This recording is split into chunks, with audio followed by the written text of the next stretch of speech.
The sun hung mercilessly in the cloudless New Mexico sky, beating down on the parched earth of Ghost Ranch like God's own judgment. Summer of 1893 had come early and harsh, bringing drought to a land already familiar with suffering. The air shimmered with heat, distorting the distant mountains into wavering mirages that seemed to breathe with the land. Mason Sullivan wiped sweat from his weathered brow as he worked the rusty pump handle of his well. At 45, his once black hair was now streaked with silver, matching the scattered scars that mapped a violent history across his tanned skin. His hands, large and calloused, moved with practiced efficiency despite the heat. Water was life out here, and the dropping level in his well concerned him more than he cared to admit. The splash of water hitting the metal bucket provided momentary relief from the oppressive silence that surrounded his isolated ranch. 10 years he'd lived here now, a decade of solitude broken only by occasional trips to town for supplies and rare visits from Pastor Tompkins. 10 years of seeking forgiveness for sins that whispered to him in the dark of night. The crack of a distant gunshot froze Mason mid-motion. His head snapped up, eyes narrowing as they scanned the eastern tree line. The sound echoed across the valley, bouncing off canyon walls before dissolving into silence. One shot, then another, then three in rapid succession. Mason straightened the bucket, forgotten, as water spilled across his boots. His heart quickened with an old familiar rhythm, the cadence of danger and response that had once been as natural to him as breathing. "Just check," he muttered to himself, already moving toward the cabin. "Just make sure no one's hurt." The worn floorboard beneath his bed creaked in protest as Mason lifted it, revealing a small, hidden compartment. The Winchester rifle lay there, wrapped in oilcloth, untouched for a decade, but maintained with religious devotion. Next to it sat a Colt revolver similarly preserved, tools of death that had once been extensions of his own hands. Mason's fingers hovered over the weapons, trembling slightly. He'd sworn never to kill again, promised Mary's memory. He was done with that life. But something, instinct perhaps, or divine guidance, told him he needed to investigate those shots. "Just to look," he whispered, knowing he was lying to himself. Nothing more. The Winchester felt both foreign and familiar in his hands as he checked the action and loaded it with practiced efficiency. The Colt found its place in the holster at his hip, concealed beneath his long duster coat despite the heat. Old habits buried but never truly forgotten. Mason's sorrel mare nickered softly as he saddled her, perhaps sensing his tension. He patted her neck reassuringly, though his own heart remained unsettled. As he rode east toward the source of the gunshots, Bible verses tumbled through his mind, pleas for mercy intermingled with darker passages of vengeance and judgment. The eastern forest was cooler shadows from ancient pine trees, offering respite from the relentless sun. Mason dismounted, tethering his horse to a low branch before continuing on foot. He moved silently through the underbrush, decades of tracking experience guiding his steps. No snapped twigs, no rustling leaves, a ghost among the trees. The coppery scent of blood reached him before the sight did. The small clearing revealed carnage that even Mason's battle-hardened eyes found disturbing. 3 men lay dead, their bodies contorted in the stillness of violent death. 2 had been shot, clean entries suggesting a skilled marksman. The third had his throat cut, a grimace of surprise frozen on his lifeless face. Mason scanned the area with practiced efficiency, noting the signs of struggle, the boot prints in the soft earth. An ambush, perhaps, or a deal gone wrong. He was about to retreat to ride to town and alert the sheriff when a soft moan caught his attention. She lay half-concealed beneath a juniper tree, her torn dress barely covering her battered body. Young, no more than 25, with matted blonde hair, darkened by dirt and blood. Bruises mottled her exposed skin in sickening patterns of purple and yellow. Her lips, cracked from dehydration, moved slightly as Mason approached. He knelt beside her, gently checking for wounds. A deep gash ran across her forehead, and her breathing came in shallow, pained gasps. As his shadow fell across her face, her eyes fluttered open, clear blue, startling in their intensity despite her condition. "It's all right," Mason said softly, his voice rusty from disuse. "I'm not going to hurt you." The woman's gaze focused on him with sudden clarity. Her cracked lips parted, and she whispered in a voice like dry leaves scattering across stone, "I'm filthy, inside and out." The words hung in the still air between them, laden with meaning. Mason couldn't fully comprehend, but instinctively understood. Then her eyes rolled back, and she slipped into unconsciousness. Mason remained frozen for a long moment, the woman's words echoing in his mind. Around him, the forest had gone silent, as if holding its breath in anticipation of his decision. 3 dead men, a brutalized woman, and him, a man who'd sworn to leave violence behind. Walk away. The thought surfaced unbidden. This isn't your concern. Ride to town, tell the sheriff. Let the law handle it. But even as these thoughts formed, Mason was already removing his duster, gently wrapping it around the woman's broken form. Not out of heroism or mercy, but because it was the only decent thing to do. The only thing Mary would have expected of him. He lifted the woman as carefully as possible, surprised by how little she weighed, as if suffering had hollowed her out, leaving only a fragile shell.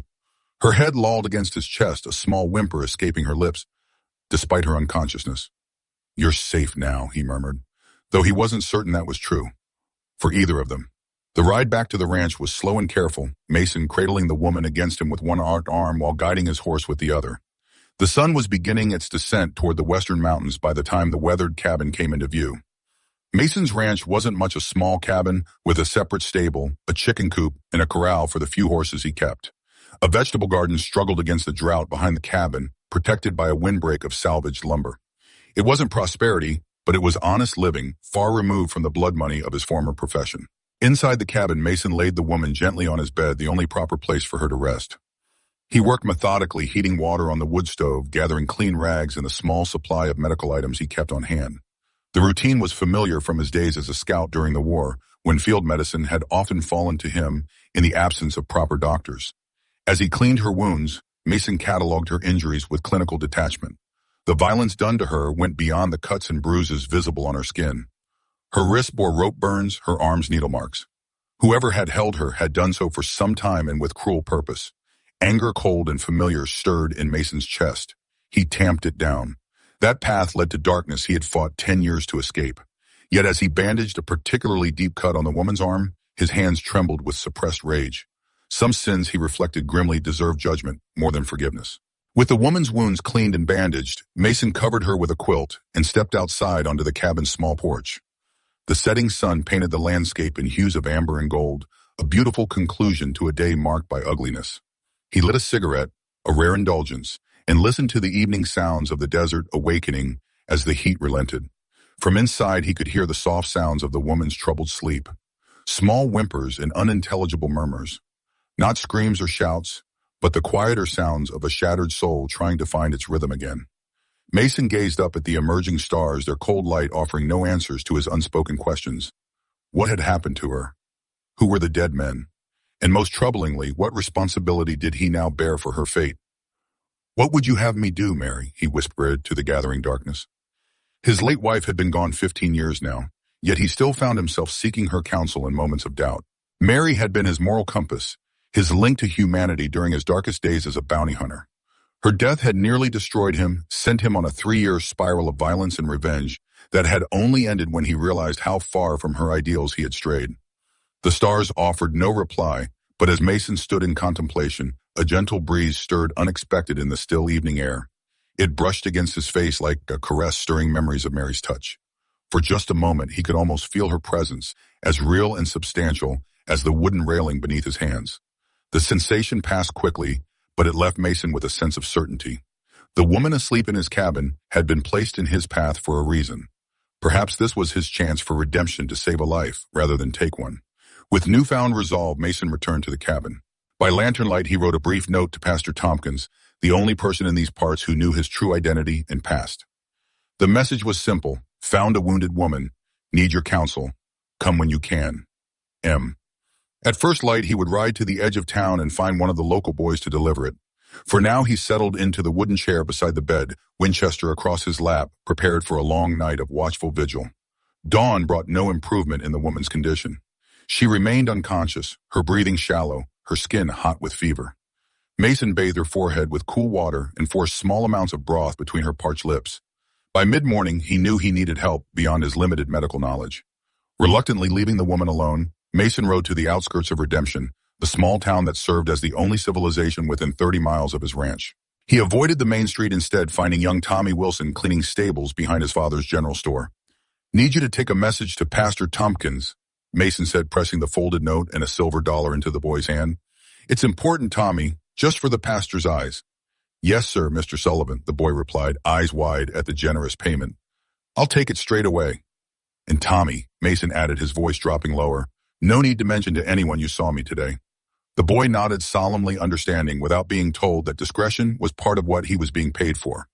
Mason watched him dart away toward the church at the far end of town before turning his horse back toward the ranch, pausing only to purchase medical supplies and fever powder from the Chinese apothecary who asked no questions and remembered no faces. When Mason returned to the cabin, he found the woman awake, though clearly disoriented.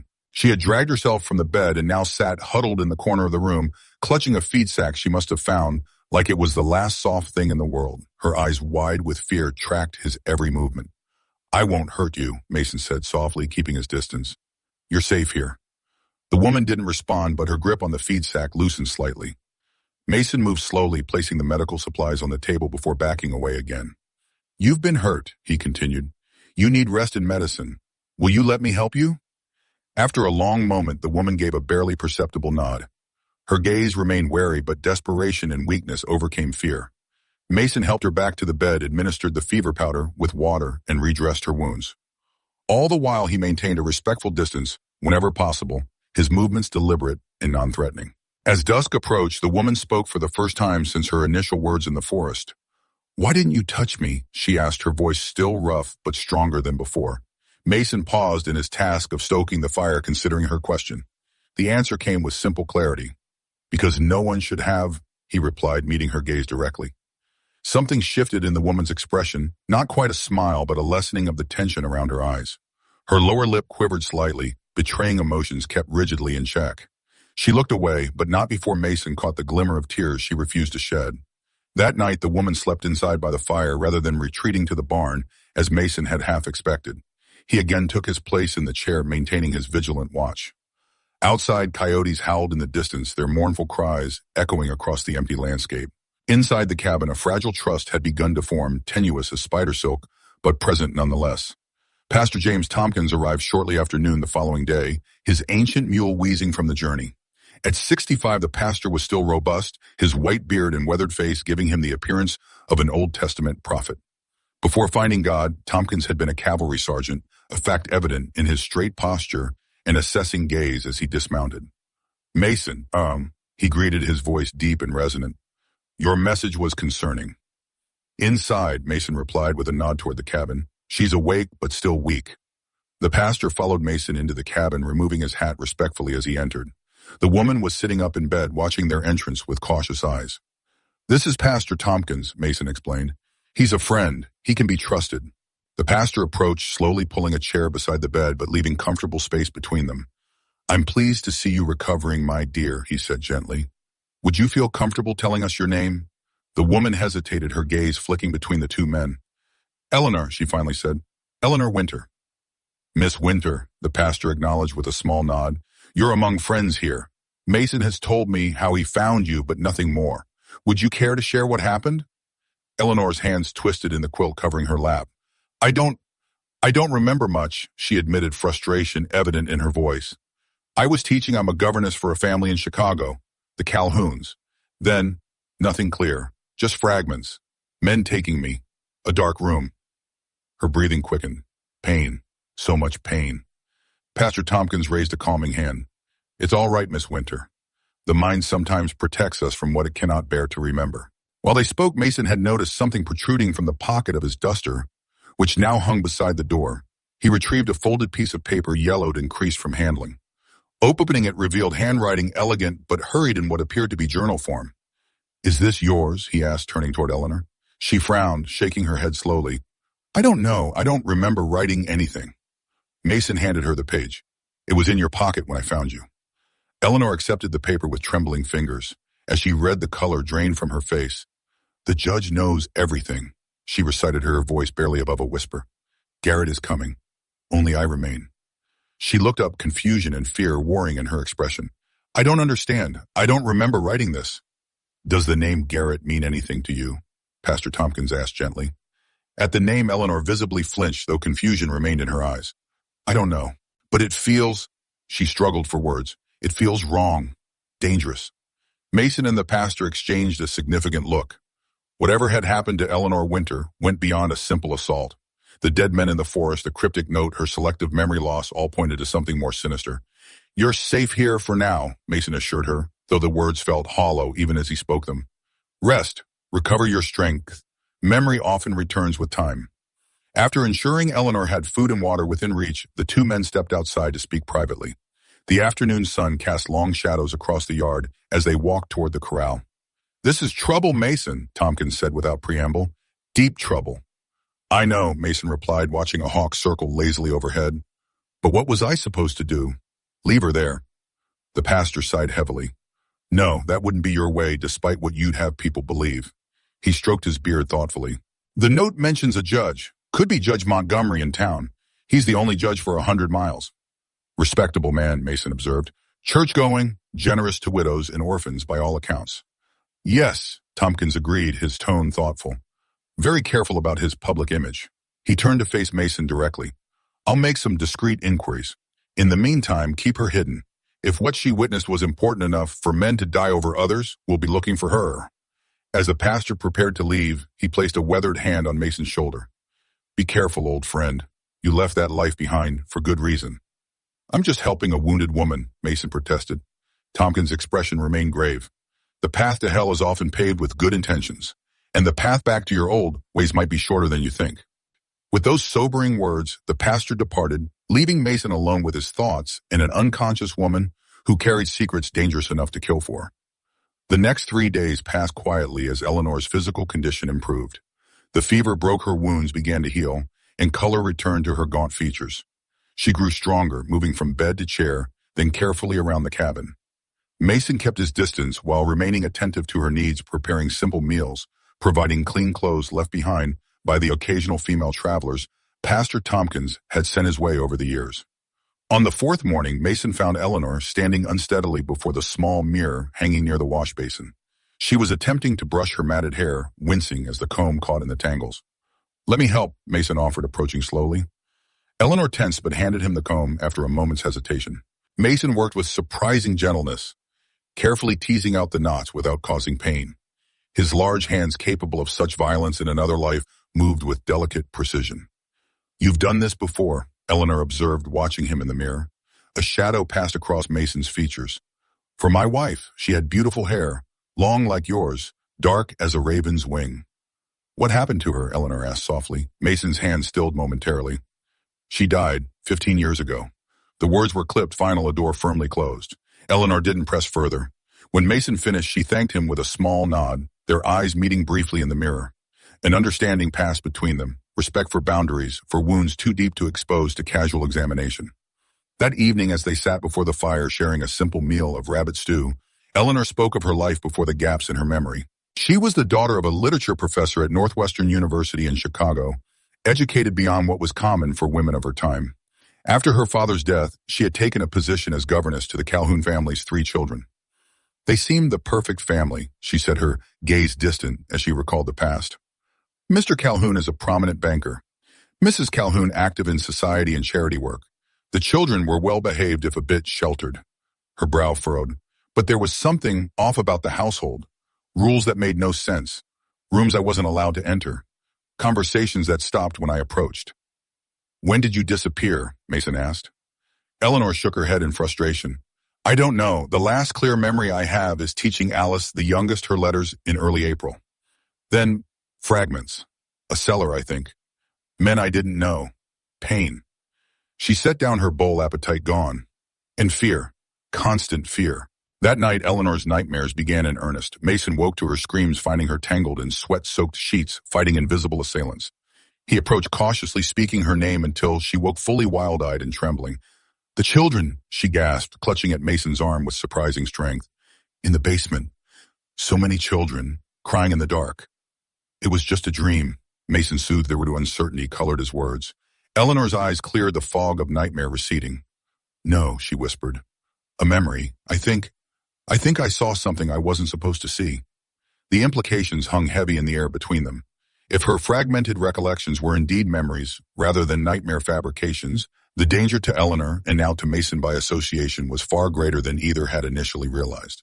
The following morning brought an unexpected visitor. Mason was chopping wood when he heard approaching hoofbeats. He signaled to Eleanor, who was hanging laundry, and she quickly retreated inside. Mason positioned himself casually beside the woodpile, where the Winchester leaned within easy reach. The lone rider who appeared around the bend was not, as Mason had feared, one of the town's deputies or a hired gun. Instead, it was Tommy Wilson, the boy who had delivered his message to Pastor Tompkins. The youth looked nervous, constantly glancing over his shoulder as he approached. Mr. Sullivan, Tommy called, reining in his pony. Pastor sent me with this, said it's urgent. Mason accepted the folded newspaper and small sealed note, pressing another silver dollar into the boy's palm. You weren't followed. Tommy shook his head emphatically. No, sir. Came the back way like the pastor said. Nobody saw. Good lad. Now ride home, and if anyone asks, I was collecting eagle feathers in the high country. Tommy finished with a conspiratorial nod. Yes, sir. As the boy galloped away, Mason unfolded the newspaper the Chicago Tribune dated 3 weeks earlier. His blood ran cold as he read the headline, Prominent Educator's Daughter Missing Foul Play Suspected. Beneath it was a photograph of Eleanor Winter looking considerably healthier and well-dressed, but unmistakably the same woman now recovering in his cabin. The accompanying article detailed how Eleanor had vanished from her position as governess to the Calhoun family, one of Chicago's most respected households. A substantial reward was offered for information leading to her safe return. More disturbing was Pastor Tompkins' accompanying note. The judge has been asking questions about a missing woman. Garrett has been seen riding with strangers near your property. Be on guard. Destroy this note. Mason returned to the cabin, finding Eleanor watching anxiously from the window. Wordlessly, he handed her the newspaper. She sank into a chair as she read, one hand rising to cover her mouth. 3 weeks, she murmured. I've been missing for 3 weeks. Her fingers traced the photograph. I look like a stranger to myself. The Calhouns are offering a reward for your return, Mason noted, studying her reaction carefully. Eleanor's expression darkened. Don't trust them, she said with surprising vehemence. I don't remember why, but I know that much. She looked up at Mason, her eyes suddenly clear and focused. I think they're the ones who did this to me. Mason nodded slowly, processing this new information alongside Pastor Tompkins' warning. We need to get you stronger, he said finally, and I need to teach you how to defend yourself. The next week established a new routine. Mornings were devoted to Eleanor's physical recovery, walking progressively longer distances, performing strengthening exercises Mason remembered from his Army days. Afternoons were spent on practical survival skills, how to shoot, how to move silently through terrain, how to identify potential threats. Eleanor proved an apt pupil, her natural intelligence complementing a previously hidden determination. Despite her still healing injuries, she pushed herself relentlessly, as if driven by some internal urgency she couldn't fully articulate. During their lessons, Mason revealed more of his own past than he had intended. Not everything, never the full extent of his sins, but enough for Eleanor to understand he was no simple rancher. She absorbed these revelations without judgment, seeming to recognize in Mason a kindred, wounded spirit. One evening, as they cleaned their guns by firelight after a shooting lesson, Eleanor asked the question Mason had been dreading. Who were you before this place, Mason? Really, Mason's hand stilled on the Winchester's barrel. The fire popped and hissed in the silence that followed, shadows dancing across the cabin walls like memories given form. I was a scout in the war, he began slowly. Learned tracking, shooting, surviving. Afterward, when there were no more battles to fight, I found I had skills that certain people valued. He set the rifle aside, unable to meet Eleanor's gaze. I became a bounty hunter. One of the best. You killed people. Eleanor stated, no question in her voice. Yes. No point denying it. Men with prices on their heads, wanted dead or alive, and dead paid the same with less trouble. Eleanor absorbed this without visible reaction. And then, Mason finally looked up, surprised by the lack of condemnation in her eyes. Then I met Mary. She was a nurse during the war. Gentle soul, but fierce in her convictions. Somehow she saw something in me worth saving. A faint smile touched his lips at the memory. We married. I tried to quit. The life took only contracts for men who truly deserve judgment. But violence follows violence. His expression darkened. One night while I was away tracking a murderer, men came to our home. A robbery, they said later. Mary tried to stop them, or maybe they just wanted no witnesses. By the time I returned, his voice faltered. By the time I returned, she was gone. I'm sorry, Eleanor said softly. Mason nodded acknowledgement, the familiar guilt and grief washing through him. I spent 3 years hunting the men responsible. Found them too, one by one. His voice had gone flat, emotionless. But vengeance didn't bring her back, just stained my soul darker. So you came here, Eleanor concluded, to escape. To atone, Mason corrected, though I'm not sure such sins can be washed clean. They lapsed into silence, the confession hanging between them like wood smoke, acrid, but gradually dissipating into the night air. Finally, Eleanor spoke again, her voice gentle but firm. Perhaps that's why Mary led me to you, so you could save someone instead of hunting them. Mason looked up sharply, struck by how closely her words echoed his own thoughts that first night. Before he could respond, a sound outside froze them both, the distant but unmistakable approach of multiple horses. Moving with practiced efficiency, Mason extinguished the lamp, leaving only the firelight to illuminate the cabin. He gestured for Eleanor to move away from the windows as he retrieved the Winchester and peered carefully through a gap in the curtains. 3 riders approached from the main trail, moving slowly, deliberately. Even in the dim moonlight, Mason could tell they were armed. His jaw tightened as he recognized their purposeful formation, not casual visitors, but men with clear intent. "Take this," he whispered, pressing the Colt revolver into Eleanor's hands. "Remember what I taught you. If anyone but me comes through that door, shoot center mass and don't hesitate." Eleanor nodded grimly, checking the cylinder with steady hands that betrayed none of the fear evident in her eyes. Mason slipped out the back door, circling wide to approach the riders from behind. The night was his ally, the terrain his advantage. As he moved silently through the shadows, memories of countless similar maneuvers surfaced unbidden, the stalking of prey, the cold calculation of angles and opportunities. No, not prey, not this time. These were threats to someone under his protection. This wasn't hunting, it was defense. The distinction felt important, though Mason knew the techniques remained the same. The riders had stopped 100 yards from the cabin, conferring in low voices. Mason crept closer, staying downwind until their words became audible.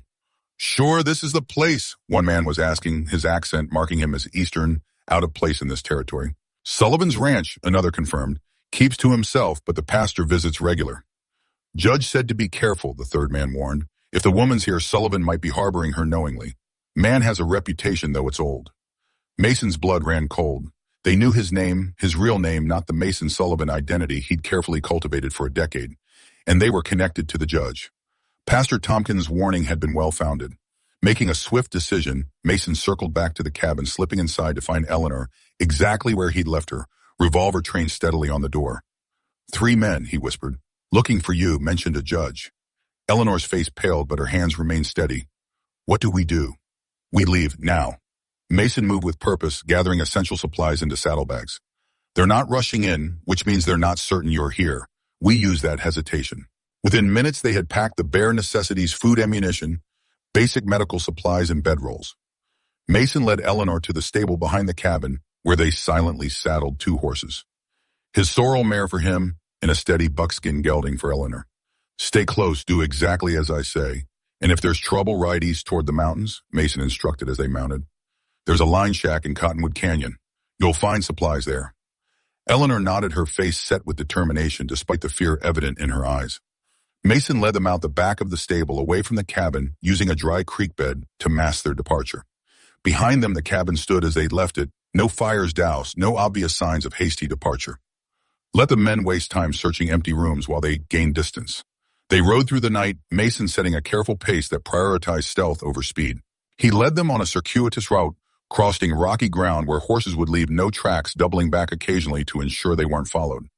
Eleanor kept up without complaint, though Mason could see the toll the journey was taking on her still recovering body. As dawn broke over the eastern mountains, they reached a sheltered canyon, a place known to few, with a small spring and enough forage for the horses. Mason helped Eleanor dismount, noting her grimace of pain as her feet touched the ground. "We'll rest here today," he decided. "Travel again tonight." "Will they follow us?" Eleanor asked, sinking gratefully onto a flat rock near the spring. Mason unsaddled the horses before answering. "Yes," he said finally, "but they'll have to pick up our trail first, and I've made that difficult." As Eleanor slept fitfully beneath a makeshift shelter of pine boughs, Mason kept watch Winchester across his lap. His mind churned with questions and half-formed plans. Who exactly was pursuing Eleanor? What had she witnessed that warranted such effort to silence her? And how long could they stay ahead of hunters who clearly had resources and information? More troubling was the mention of his real name. Few people knew Mason Sullivan had once been Matthew Sinclair, one of the most feared bounty hunters in the territories. Fewer still knew he had settled in this remote corner of New Mexico. Someone with considerable influence had connected those dots, someone like a judge with access to old wanted posters and territorial records. When Eleanor woke mid-afternoon, Mason shared a simple meal of jerky and hardtack with her. As they ate, he broached the subject that had been troubling him. "The men knew my name," he said, "my real name from before." Eleanor looked up sharply. "What does that mean?" "It means whoever is after you has connections, deep ones." Mason studied her face carefully. "I need you to try to remember, Eleanor. What did you see?" What could be worth killing for? Eleanor closed her eyes, frustration evident in the tightening of her jaw. I try, but it's like grasping at smoke. I get flashes of cellar door children crying a ledger with names. She opened her eyes, meeting Mason's gaze directly. And fear. So much fear it chokes me. Mason nodded slowly. Fear can be the mind's way of protecting itself. He hesitated, then added, in my experience, though, the only way past such fear is through it. That evening, as they prepared to continue their journey, Eleanor suddenly clutched Mason's arm, her face draining of color. Calhoun, she whispered the name, emerging like a revelation. I remember now. Not everything, but enough. Her eyes were wide with horror. The children in the basement, they weren't the Calhoun children. They were merchandise. Mason's blood ran cold. Merchandise, Eleanor nodded, her expression sickened. Immigrants, orphans, children, no one would miss. Cleaned up, taught basic manners, then sold. To mines, to houses of ill repute, to wealthy families wanting servants without questions. Her breathing quickened. I found the cellar by accident, saw the children, saw the ledger with names and prices. And the judge, Mason prompted gently. How does he connect? Eleanor's brow furrowed in concentration. He approved the paperwork somehow, made it legal. Adoption records, work permits. Her eyes widened suddenly. Judge Montgomery, that was the name on the documents. The pieces were falling into place, forming a picture more disturbing than Mason had anticipated. Child trafficking involving one of Chicago's elite families and a territorial judge. No wonder men were willing to kill, to keep such operations secret. We need to move, Mason said, securing the last of their supplies. Head deeper into the mountains where they'll have trouble following. As they mounted, Eleanor's expression hardened with newfound resolve. Mason, she said quietly, if what I'm remembering is true, there are children suffering while we run. Children no one is looking for. Mason met her gaze, recognizing the moral challenge in her words. He had spent 10 years seeking personal redemption in isolation. Now fate or providence had placed before him an opportunity for more meaningful atonement, to actually save lives rather than merely abstain from taking them.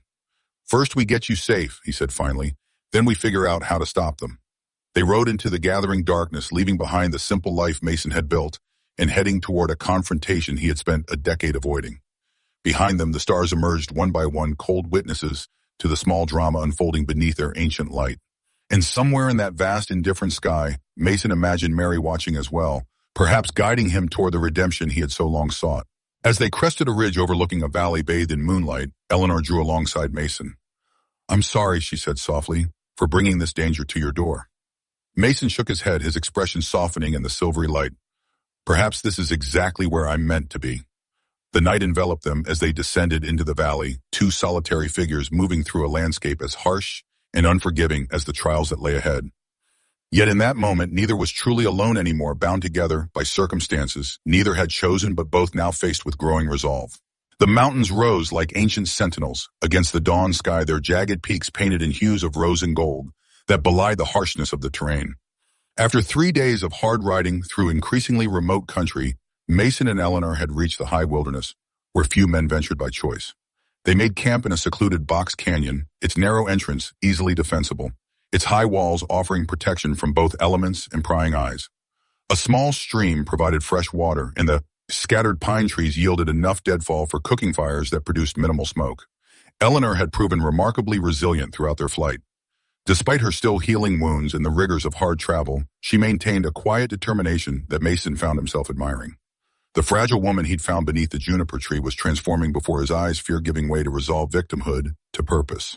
Your shooting has improved, Mason observed, as they shared a breakfast of coffee and trail biscuits. The previous evening, he had set up empty cans for her to practice with the Colt, and her accuracy had increased noticeably. I had good motivation, Eleanor replied with a hint of grim humor. Nothing focuses the mind quite like people wanting to kill you. Mason nodded, understanding all too well. Fear can be useful that way if you don't let it master you.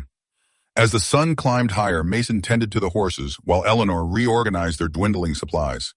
The domestic routine felt strangely comforting amid their dire circumstances, a small pocket of normalcy in lives that had become anything but ordinary. I've been remembering more, Eleanor said, suddenly pausing in her task of rolling the bedding. About the Calhouns, about what I saw. Mason moved to sit across from her, giving her his full attention. Tell me. Eleanor's hands trembled slightly as she set aside the blanket. The children were kept in a cellar beneath the carriage house. Clean enough, fed enough, but locked in. 10 of them when I found them. Her voice grew distant, eyes unfocused, as if seeing the scene again. Ages 5 to 12, perhaps, different nationalities. They'd been taught to speak simple English phrases, to behave properly at table, to address adults as sir and ma'am. She drew a shaky breath. I discovered them by accident. Was looking for a book I'd left in the carriage, heard crying. Found a door that should have been locked, but wasn't. Her expression hardened. Mr. Calhoun found me there. I'd never seen such rage beneath a polite exterior. He claimed they were orphans, waiting for proper placement, that his wife's charity work sometimes required temporary housing. You didn't believe him, Mason stated rather than asked. I pretended to, Eleanor corrected, apologized for overstepping. But that night I searched his study, found account books, children listed like livestock, purchase prices, maintenance costs, expected sale values. Her voice broke slightly. Some had been in that cellar for months, being prepared for their new lives. Mason's jaw tightened as anger stirred in his chest, a familiar, dangerous heat he hadn't felt in years. And Judge Montgomery's involvement. Legal documents needed his approval, adoption papers, indenture contracts, travel permissions for minors crossing state lines. Eleanor's face showed dawning realization. That's why they brought me here to New Mexico territory, the judge's jurisdiction. The pieces were falling into place, forming a picture more sinister than either had initially imagined. Not just trafficking, but an organized operation with connections spanning from Chicago's elite to territorial officials. What else do you remember about Garrett? Mason asked, recalling the name from Eleanor's cryptic note. Eleanor's brow furrowed. Dark hair, cold eyes. Calhoun's right-hand man, though he presented himself as a business associate. She shuddered visibly. He was the one who caught me trying to help 2 of the children escape. After that, pain, darkness. I think they drugged me during the journey here. Mason processed this information mentally, constructing a timeline of events. And the men in the forest. The ones who died, fragments only, Eleanor admitted. I think they were arguing about what to do with me. One wanted to return me to Garrett. Another suggested ending it quickly. Her hand unconsciously rose to her throat. I remember a knife, shouting, gunshots, then running, though I don't know how I got away. She looked up at Mason, frustration evident. Why can't I remember it all? Why these gaps? The mind protects itself, Mason said gently. Sometimes memory returns in pieces, sometimes never. He'd seen it before among soldiers, after particularly brutal battles, the mind walling off horrors too great to bear. Eleanor nodded, accepting this explanation, even as determination hardened her features. What I do remember is enough. These men, Calhoun, Montgomery, Garrett, they're selling children, Mason, using and discarding them like commodities. And no one's stopping them because no one knows. Except you, Mason pointed out, which makes you dangerous to them. And now you too, Eleanor added softly. I've brought this down on you. Mason shook his head. I made my choice when I found you. No regrets. The simple declaration hung in the air between them, weighted with implications neither was prepared to examine too closely. After a moment, Mason rose and checked his Winchester, a habit born of years living by the gun. We should move camp tomorrow, he decided. Stay mobile. Eventually we'll need to contact Pastor Tompkins again. Get word to authorities outside Montgomery's influence. The territorial governor, Eleanor suggested. Perhaps, or federal marshals. Mason's expression turned grim. But first we need proof beyond your testimony. Your word against a respected judge and a wealthy Chicago businessman won't be enough. Eleanor's shoulders slumped slightly as the reality of their situation reasserted itself. Even if they survived long enough to bring accusations, would anyone believe them? Would justice prevail against men of such standing and influence? As if reading her thoughts, Mason added quietly, one step at a time, Eleanor. First safety, then justice. The day passed in watchful vigilance, with Mason teaching Eleanor more survival skills, how to move silently through forest underbrush, how to identify edible plants, how to read weather patterns and cloud formations. The practical lessons seemed to ground her, providing focus beyond the horrors of her memories and the uncertainty of their future. That evening, as they sat beside a small, carefully banked fire, Eleanor asked the question that had been forming since their flight began. Who were you, Mason, before you became a bounty hunter before the war? Who were you then? The unexpected inquiry caught Mason off guard. Few people had ever asked about his origins, most being more interested in or intimidated by his deadly reputation. For a moment he considered deflection, as had become his habit over decades of guarded solitude. Yet something in Eleanor's direct gaze invited honesty. A farmer's son from Tennessee, he said finally. Youngest of 3 brothers, all gone now. Father taught me tracking hunting. Mother taught me reading and basic figures from the family Bible. A faint smile touched his lips at the memory. Had a talent for understanding land, for moving through it unseen. Made me useful when the war came. And after the war, why not return to farming? Mason's expression darkened. Nothing to return to. Farm burned, family dead or scattered. And I'd seen too much, done too much. Didn't fit anymore in peaceful places. He stared into the flames, their dancing light reflecting in his eyes. The gun had become comfortable. Too comfortable. Eleanor absorbed this with quiet understanding. Until Mary. Until Mary, Mason agreed. She saw past the killer to the man beneath. Made me want to be worthy of that vision. His voice grew softer. For a time, I almost was. The confession hung in the air between them, unexpectedly intimate. Eleanor reached across the space separating them, her hand coming to rest lightly on Mason's weathered one. I think you still are, she said simply. Before Mason could respond, both froze at a sound that didn't belong in the wilderness, the distant but unmistakable crack of a breaking branch. Mason extinguished the fire with a swift movement, plunging them into darkness broken only by starlight. His hand found the Winchester, Eleanor's the Colt, both moving with practiced silence to defensive positions. Minutes stretched into an eternity of heightened senses, straining to hear beyond the natural sounds of the forest, searching the darkness for movement that didn't belong.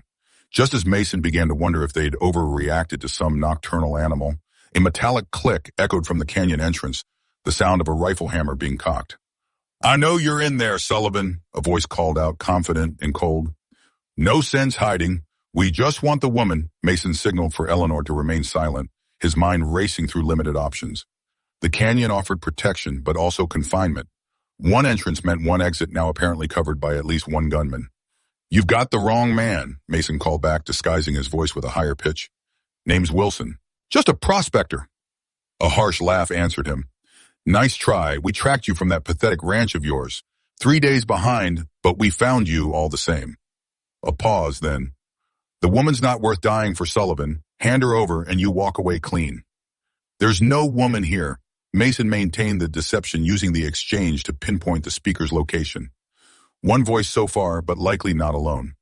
Last chance, the voice warned. She comes out or we come in at first light. Your choice. Silence fell again, leaving Mason to consider their precarious situation. The darkness provided temporary protection, but dawn was only hours away. They needed to move, and quickly. He crawled to where Eleanor waited, her breathing controlled, despite the obvious danger. 3 options, he whispered. Fight our way out, try to slip past them in darkness, or find another exit from this canyon. Is there another exit? Eleanor asked softly. Maybe. These rock formations often have game trails up the walls. If we can find one. Mason left the thought unfinished.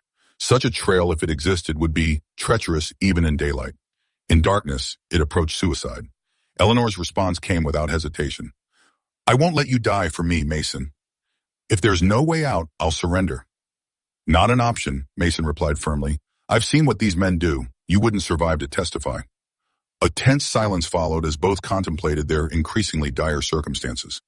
Finally, Mason made a decision. We'll try the canyon walls. There's a section on the eastern side where the slope is less severe. If we can get the horses halfway up, we might find a traversable path. Working by touch and memory, they gathered their essential supplies and saddled the horses. The animals sensed their tension, nickering softly as Mason led them toward the eastern wall. The going was painfully slow, each step carefully placed to avoid noise that might alert their watchers. The canyon wall loomed like a black void against the star-strewn sky. Mason ran his hands over the rocky surface, searching for handholds for any sign of a path that might lead upward. After agonizing minutes that felt like hours, his fingers found a narrow ledge, a game trail used by mountain goats and other sure-footed creatures barely visible, even when he strained his eyes. It's here, he whispered to Eleanor. Narrow, but possibly passable. I'll go first with my horse. If it holds, follow exactly in my footsteps. Eleanor's hand found his arm in the darkness, squeezing once in wordless acknowledgement. The simple gesture conveyed trust that Mason wasn't entirely certain he deserved, but was determined to honor. The ascent was harrowing. The trail, little more than a ledge in most places, wound upward at a punishing angle. The horses balked initially, requiring firm guidance and soft reassurance. Mason led his mare with one hand, the other maintaining contact with the canyon wall for balance. A misstep meant certain death, yet they couldn't afford hesitation with dawn approaching and armed men waiting below. Halfway up, disaster nearly struck. Eleanor's horse dislodged a small shower of rocks that clattered down the canyon wall.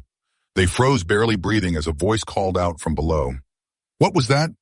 Check the walls. A lantern flared to life near the canyon entrance, its light too distant to reach them, but clear evidence their pursuers were alert and suspicious. Mason signaled Eleanor to continue moving, knowing their window of opportunity was rapidly closing.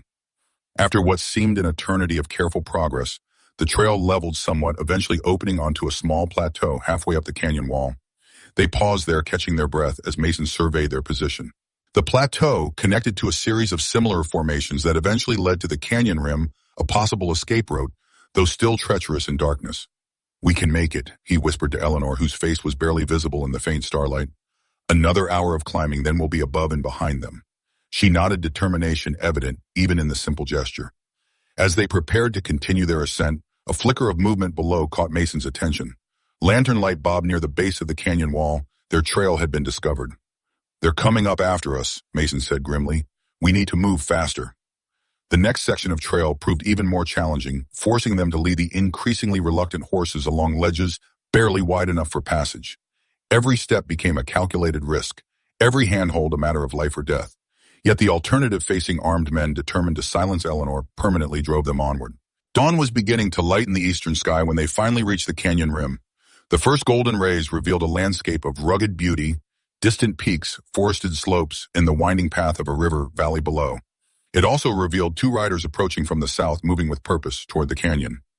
Reinforcements, Mason muttered quickly, leading Eleanor and the horses behind a rocky outcropping. They must have split up to cover more ground. The realization was sobering. Their pursuers were organized and determined, employing tactics Mason himself might have used in his bounty hunting days. This was no simple pursuit, but a coordinated manhunt by men who knew the territory and, more worryingly, seemed to know Mason's methods. We need to separate, Eleanor suggested suddenly. I'll create a diversion, draw them away while you circle back to... No, Mason cut her off firmly. They want you silenced, Eleanor. Permanently. We stay together. But no arguments. Mason's tone brooked no dissent. I've left too many people behind in my life, not adding you to that list. Something shifted in Eleanor's expression, surprise perhaps, or a deeper understanding of the man who had become her unlikely protector. She nodded once, accepting his decision without further protest. They mounted quickly, using the terrain to mask their movement as they headed northeast, away from both the canyon and the approaching riders. Mason set a pace that balanced speed with stealth, avoiding ridgelines where they might be silhouetted against the sky, and choosing routes through forested areas whenever possible. By mid-morning, they had put considerable distance between themselves and their pursuers, though Mason harbored no illusions about having lost them permanently. They paused in a sheltered glade beside a small stream, allowing the horses to drink while they replenished their water supplies. We need a plan beyond running, Eleanor said as she filled a canteen. They'll keep coming as long as Judge Montgomery and Calhoun fear exposure. Mason nodded grimly. And we can't run forever. Supplies will dwindle, and the territory has its limits. So we fight, Eleanor concluded, her expression hardening, not just for our survival, but for those children. The transformation in her continued to impress Mason. The battered woman he'd found beneath the juniper tree had emerged from her trauma with a core of steel that reminded him not for the first time of Mary. Different in many ways, yet alike in that essential quality, the courage to face darkness rather than surrender to it. Fighting means evidence, Mason reminded her. Your word against Montgomery's won't be enough. We need something concrete, documents, witnesses, something that can't be dismissed. Eleanor considered this, absently braiding her hair as she thought. The simple domestic gesture seemed incongruous against their wilderness backdrop and desperate circumstances, yet somehow appropriate, a small assertion of humanity and normalcy. The ledger, she said finally, in Calhoun's study, names, dates, amounts paid and received, and correspondence with Montgomery, letters with his signature and seal. Her eyes brightened with growing certainty. If we could obtain those, it would corroborate everything. They'd be in Chicago, Mason pointed out, 1,000 miles away, with Calhoun's men between us and them. Not necessarily, Eleanor countered. Garrett was bringing me to Montgomery, presumably with instructions from Calhoun. He might have carried documents, business records, correspondence. Her voice quickened with excitement. If we could find where Garrett is staying... Mason frowned thoughtfully. Redemption is the only town of any size within 50 miles. If Garrett is coordinating the search from somewhere, it would likely be there. He stroked his beard, considering the implications. But entering town would be dangerous. Montgomery would have every deputy watching for us. Not for me, Eleanor said quietly. Mason looked up sharply. Absolutely not. We've discussed this. Not as bait, Eleanor clarified, but they're looking for a refined Eastern governess with proper speech and manner, not a frontier woman in homespun. She gestured to her much-changed appearance after days in the wilderness. With the right disguise, I could move through town unrecognized. Mason started to object, then paused, studying Eleanor with new eyes. She had a point. The elegant educator from her photograph had been replaced by a leaner, sun-bronzed woman with calloused hands and wind-tangled hair. With appropriate clothing and some deliberate changes to her posture and speech, she might indeed pass unnoticed. It's still too risky, he said, though with less conviction. Everything about our situation is risky, Eleanor countered, but I refuse to spend the rest of my life looking over my shoulder. Those children deserve better. I want Justice Mason, not just safety. The declaration hung in the air between them, challenging and undeniable. Mason recognized the sentiment all too well. It echoed his own thoughts after Mary's murder, though his pursuit had been vengeance rather than justice. The distinction seemed important, though he couldn't articulate exactly why. We'll need help, he said finally, a tacit acceptance of Eleanor's proposal. Someone in town we can trust. Pastor Tompkins, Eleanor suggested. Mason shook his head. Too obvious a connection to me. They'll be watching him. He thought for a moment, then continued. But there's a woman, Martha Chen, runs the apothecary where I bought your medicine. Her late husband was Chinese, which made them outsiders despite his medical training. She has no love for the town's power structure. Would she help us? For the right reason, yes. Mason's expression turned grim. And stopping men who traffic in children would be reason enough for Martha. With the tentative beginnings of a plan forming, they continued their journey, now angling northwest toward a position from which they could eventually approach redemption while avoiding the main trails. The day passed in tense vigilance, every distant sound causing them to pause and listen, every rise in the terrain approached with caution to avoid skyline exposure. By late afternoon, storm clouds were gathering over the western mountains, promising a night of rain. They made camp in a cave-like overhang that offered shelter from the coming downpour, while providing a defensible position with good visibility of the approaches. As they settled in for the night, the first raindrops began to fall quickly, intensifying into a steady drumming against the earth. The sound created an illusion of privacy, a curtain of noise that seemed to isolate their small shelter from the wider world and its dangers. Eleanor sat close to the small, smokeless fire Mason had built, her arms wrapped around her knees as she stared into the flames. The flickering light cast shifting patterns across her face, highlighting the changes wrought by her ordeal and subsequent flight. No longer the sheltered governess, she had been tempered by adversity into something harder, more resilient. I've been thinking about the children, she said suddenly, her voice barely audible above the rain. In that cellar, wondering what's happened to them. Mason looked up from cleaning his rifle. Try not to dwell on it. We can only move forward. How can I not dwell on it? Eleanor's voice held a note of anguish. They were so young, so frightened. And I left them there. You were captured, Eleanor, nearly killed. Mason set aside the rifle, giving her his full attention. You didn't abandon them. Didn't I? She turned to face him, her eyes reflecting the firelight. I could have gone to the police immediately, but I hesitated. Wanted more evidence. Convinced myself I needed to be certain before making accusations against someone of Calhoun's standing. Her voice broke slightly. That hesitation cost those children their freedom, perhaps their lives. Mason recognized the corrosive power of such guilt had lived with his own version of it for 15 years. We can't change the past, he said quietly. Only what we do now. Is that how you live with it? Eleanor asked, her gaze penetrating. With the men you've killed, the decisions you've made. The question hung between them, uncomfortably direct. Mason considered deflection, as had become his habit when faced with inquiries about his past. But something in Eleanor's expression, a raw honesty that demanded equal candor in return, compelled truth. No, he admitted, I don't live with it well. That's why I came here to this empty place, to stop adding to the weight I already carry. He gestured vaguely at the wilderness beyond their shelter. Thought perhaps solitude was penance enough, or at least all I was capable of. Eleanor nodded slowly, accepting his confession without judgment. And now, Mason paused, considering. Now I wonder if true redemption lies not in hiding from my nature, but in using it for something better than vengeance or coin. He met her gaze directly. Perhaps in helping you find justice. The admission felt significant, a turning point Mason hadn't realized he was approaching until the words were spoken. For 10 years he had sought atonement through absence, removing himself from the world to prevent further harm. Yet in Eleanor's cause, he had found a different possibility, using his skills, even his capacity for violence, in service of something worthwhile. Eleanor seemed to understand the magnitude of this shift.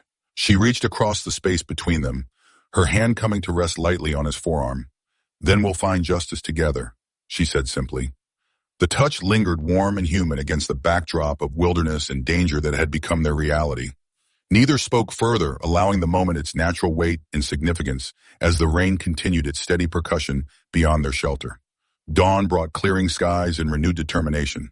They broke camp efficiently, leaving minimal evidence of their presence before continuing their circuitous approach toward redemption. Mason estimated they were still 2 days' ride from town, assuming they maintained their cautious pace and avoided main trails. By mid-morning, they had reached a high ridgeline that offered expansive views of the surrounding territory. Mason dismounted, using a small brass spyglass to survey the landscape below. Eleanor joined him, her improved riding skills evident in the easy way she swung down from her horse. "Riders," Mason said tersely, passing her the spyglass. "Southern approach, 5 of them, moving fast." Eleanor peered through the lens, focusing on the distant figures moving across the valley floor. "Heading toward town." "Looks that way." Mason's expression was troubled. "Could be more of Montgomery's men, or just travelers." "Can we be certain?" Mason shook his head. "Not from this distance, but we should assume any unknown riders are hostile until proven otherwise." They continued their journey with heightened caution, Mason frequently checking their back trail and scanning the horizon for signs of pursuit. By late afternoon, they had descended into more densely forested terrain where the thick pine trees provided cover, but limited visibility, a mixed blessing that left Mason visibly tense. "Something's wrong," he said, suddenly reining in his horse and cocking his head to listen. "It's too quiet." Eleanor halted beside him, straining to understand what he meant. The forest seemed alive with sound to her, wind in the pines, birds calling, the distant gurgle of a stream. Yet Mason's expression remained troubled as he surveyed their surroundings. "No squirrels," he explained, noting her confusion. "No ground movement. Something spooked them." His hand moved to the Winchester in its saddle scabbard. "We're being watched." The words had barely left his mouth when a rifle shot cracked through the forest, sending splinters flying from a tree trunk inches from Eleanor's head. Mason reacted with lightning speed, pulling her from her horse as a second shot rang out, this one passing through the space she had occupied moments before. "Run!" Mason shouted, firing the Winchester toward the source of the shots. "I'll hold them off." Eleanor hesitated only briefly before sprinting into the underbrush, the Colt revolver clutched in her hand. Behind her, Mason continued firing, providing covering fire as she disappeared among the trees. The exchange of gunfire intensified, suggesting multiple attackers converging on Mason's position. Heart pounding, Eleanor ran, as Mason had taught her, staying low, using trees for cover, moving in a zigzag pattern to present a difficult target. The sounds of gunfire receded as she put distance between herself and the ambush site, guilt warring with survival instinct as she continued her flight. After what felt like miles but was likely only a few hundred yards, Eleanor paused in a small clearing, listening intently. The gunfire had stopped, replaced by an ominous silence that raised the hairs on the back of her neck. Had Mason escaped, been captured? The uncertainty was agonizing, but returning blindly would serve neither of them. Think, she urged herself. What would Mason do? The answer came with surprising clarity. He would complete the mission. If separated, he would continue toward their objective, redemption. Martha Chen evidence against Montgomery and Calhoun. Eleanor took a deep breath, orienting herself using the afternoon sun as Mason had taught her. Redemption lay northwest. She would continue there, find Martha Chen, and either reunite with Mason or proceed with their plan alone if necessary. The decision made Eleanor move forward with renewed purpose, keeping to cover whenever possible and maintaining awareness of her surroundings. The skills Mason had imparted during their brief time together now proved invaluable: how to move silently, how to read terrain, how to navigate by natural markers. As twilight approached, Eleanor found herself facing a new dilemma. Continuing through unfamiliar forest in darkness invited injury or becoming lost. Stopping meant making camp without Mason's expertise or protection. After careful consideration, she opted for a compromise, finding a defensible position in a rocky outcropping that offered shelter and some visibility, then waiting until first light to continue. The night passed in tense wakefulness, every forest sound amplified by fear and imagination. Eleanor kept the Colt ready, its solid weight providing meager comfort against the vast unknown surrounding her. She thought of Mason, his quiet strength, his troubled conscience, his unexpected kindness. The possibility that he might be dead or captured because of her was almost unbearable. Yet alongside this guilt came a steely resolve. If Mason had indeed fallen protecting her, the best honor she could pay him would be to complete their mission to expose Montgomery and Calhoun to save the children still in their clutches. This determination sustained her through the long, cold hours until dawn lightened the eastern sky. With the first light, Eleanor continued her journey, moving with greater confidence as the forest gradually thinned, giving way to scattered stands of juniper and pinon pine. By mid-morning, she caught her first glimpse of redemption in the distance, a cluster of buildings nestled in a valley smoke, rising from chimneys against the backdrop of distant mountains. The sight presented a new challenge: how to enter town unnoticed, how to locate Martha Chen without drawing attention, and most pressingly, how to determine if Mason had somehow reached redemption ahead of her. Eleanor took stock of her appearance, knowing it would need modification before she dared enter town. Her once fine clothing was now travel-stained and torn. Her hair, loosened from its pins during their flight, hung in wild tangles down her back. She looked nothing like the refined governess from Chicago, but neither did she resemble a typical frontier woman. She was in her current state, memorable, precisely what she couldn't afford to be. Fortune favored her an hour later when she came upon a small homestead a mile outside town. A washing line hung with drying clothes fluttered in the breeze, plain serviceable garments that would blend in among the townsfolk. Eleanor watched the cabin for signs of occupation, noting the absence of smoke from the chimney or movement around the property. The residents were likely in town or working distant fields. The decision to take what she needed wasn't made lightly. Eleanor had never stolen anything in her life, had been raised with strict moral principles. Yet necessity demanded pragmatism. She approached cautiously, selected a simple dress apron and bonnet from the line, and left $2 silver, far more than their worth, tucked into a fold of remaining laundry. "A loan, not theft," she murmured to assuage her conscience as she retreated to the cover of trees to change. The transformation was remarkable. Dressed in the plain calico, her hair hidden beneath the bonnet, Eleanor could pass for any farmer's wife coming to town for supplies. She practiced altering her posture and gait, adopting the slightly stooped shoulders and efficient movements of a woman accustomed to hard work rather than the upright carriage of her governess training. With her disguise complete, Eleanor approached redemption from the east, joining the trickle of wagons and riders entering town for daily business. She kept her head down, avoiding eye contact, just another unremarkable figure in the flow of frontier life. No one gave her a second glance as she made her way along the main street, scanning buildings for the apothecary Mason had mentioned. She found it on a side street, a modest establishment with Chinese characters painted alongside English on its weathered sign. Through the window, Eleanor could see an older woman with silver-streaked black hair arranging bottles on a shelf.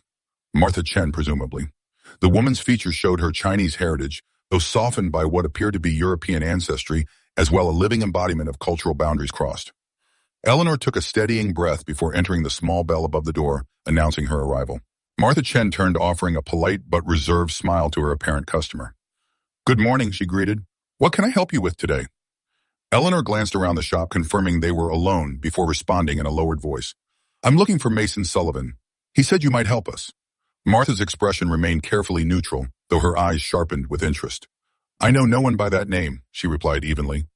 "Perhaps you've confused my shop with another." "Please," Eleanor pressed, desperate now. "He bought medicine here for me when I was injured.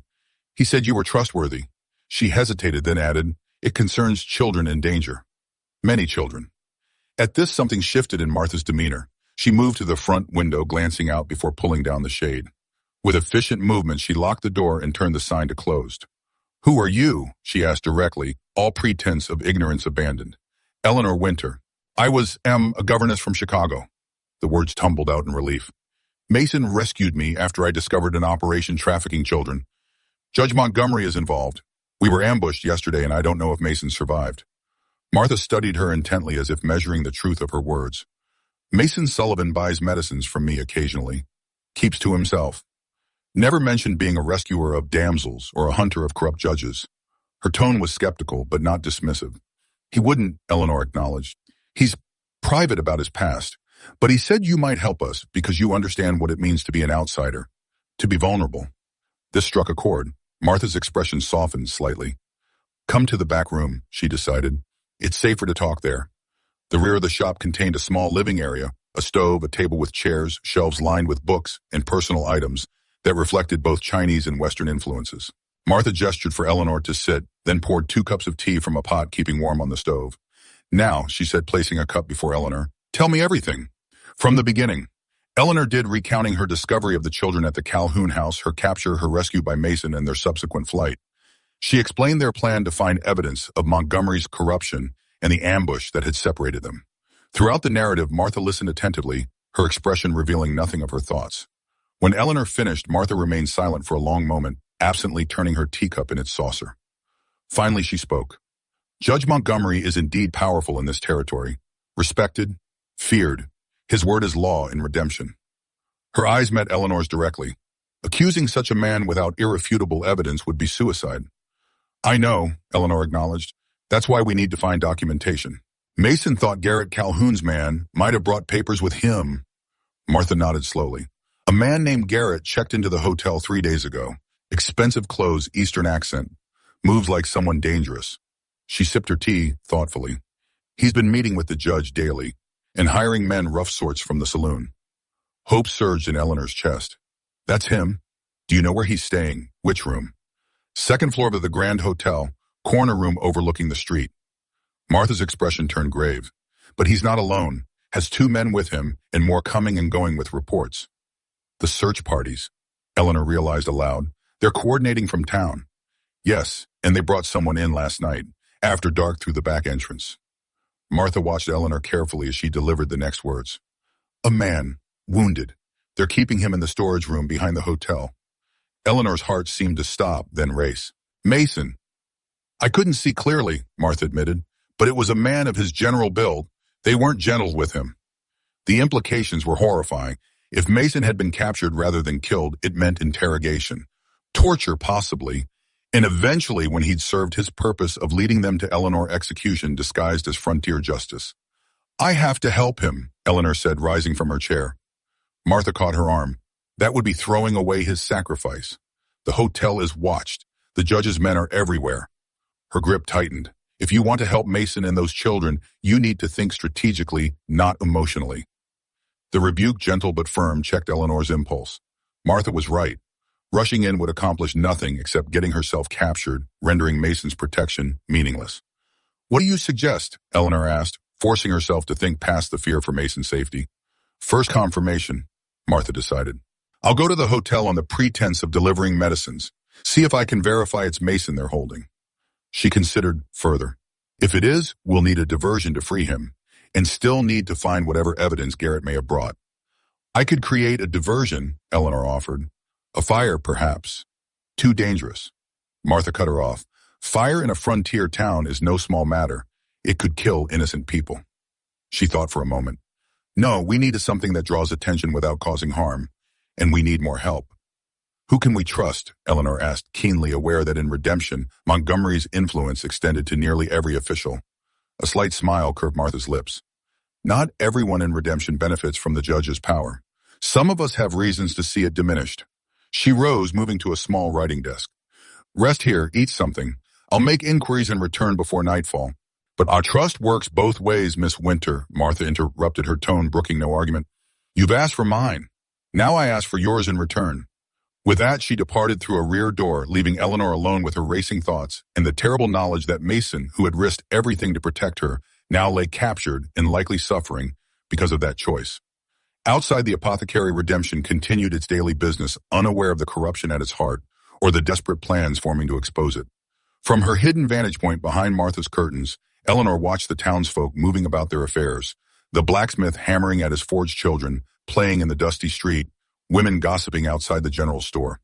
Among them walked evil men, their respectability a mask for unspeakable crimes.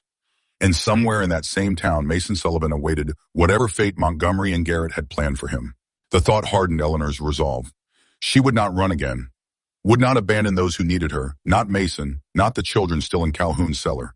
This time she would stand and fight. The storage room behind the Grand Hotel was windowless, its only illumination filtering through cracks in the rough-hewn door. Mason Sullivan drifted in and out of consciousness, each returned to awareness, bringing fresh waves of pain from his numerous injuries.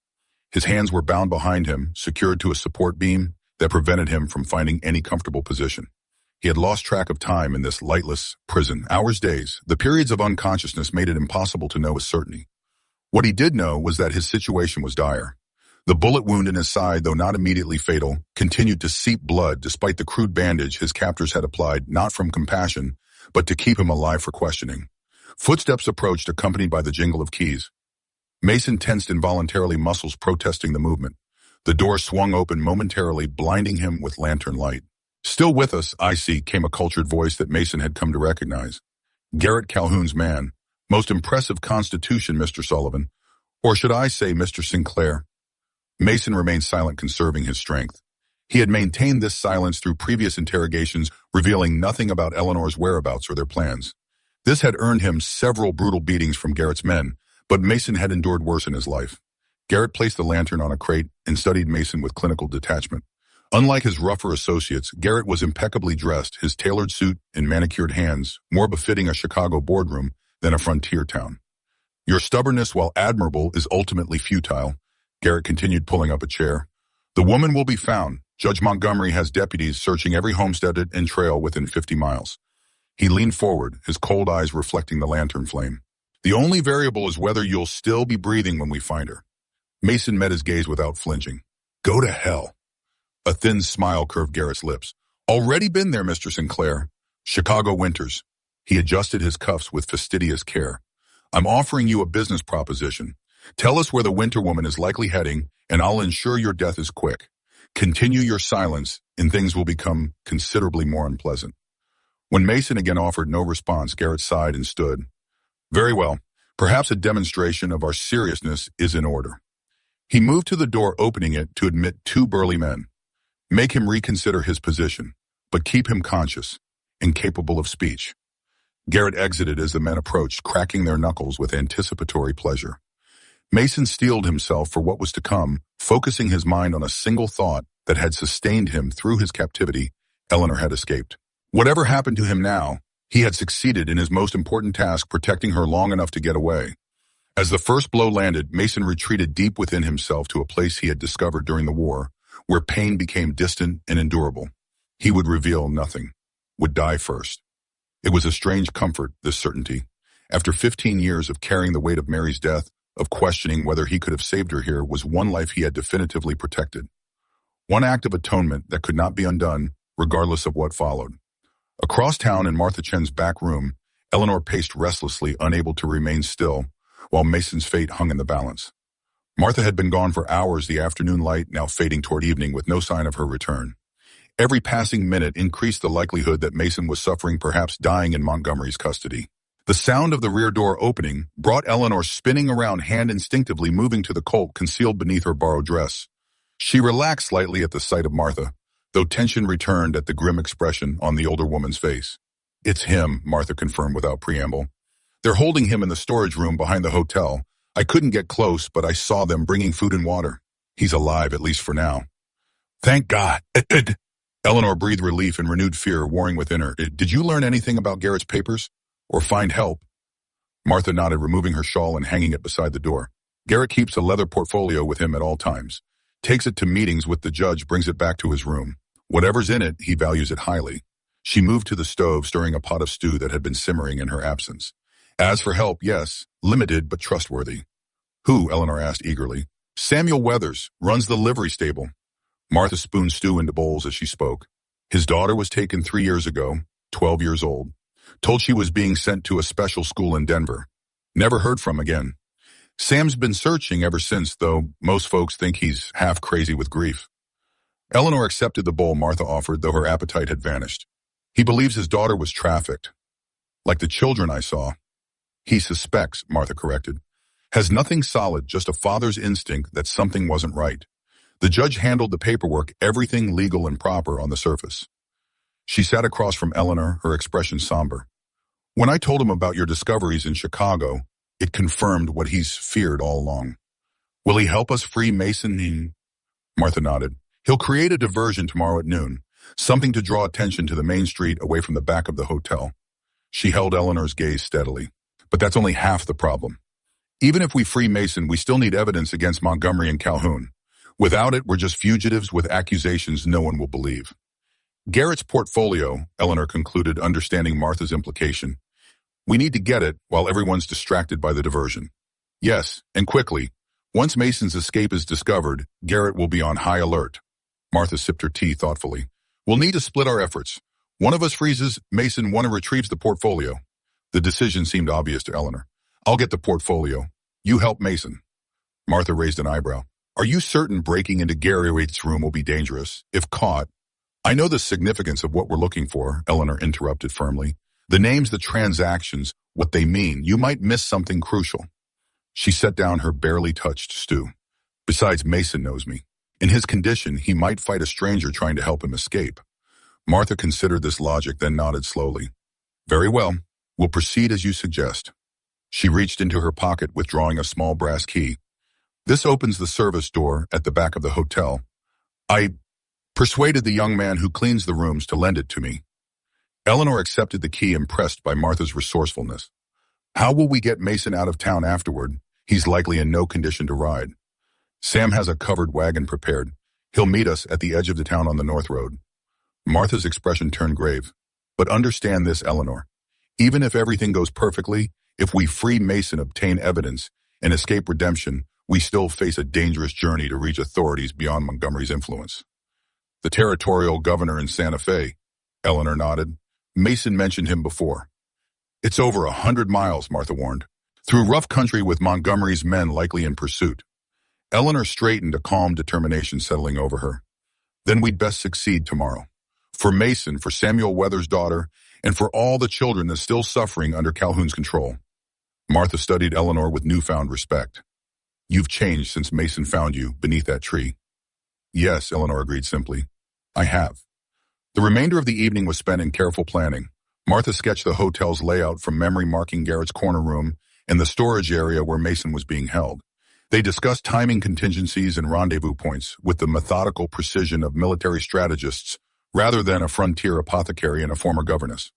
When exhaustion finally overtook her, Eleanor slept fitfully on a small cot in Martha's back room, her dreams haunted by images of Mason's suffering and the children she had left behind in Chicago.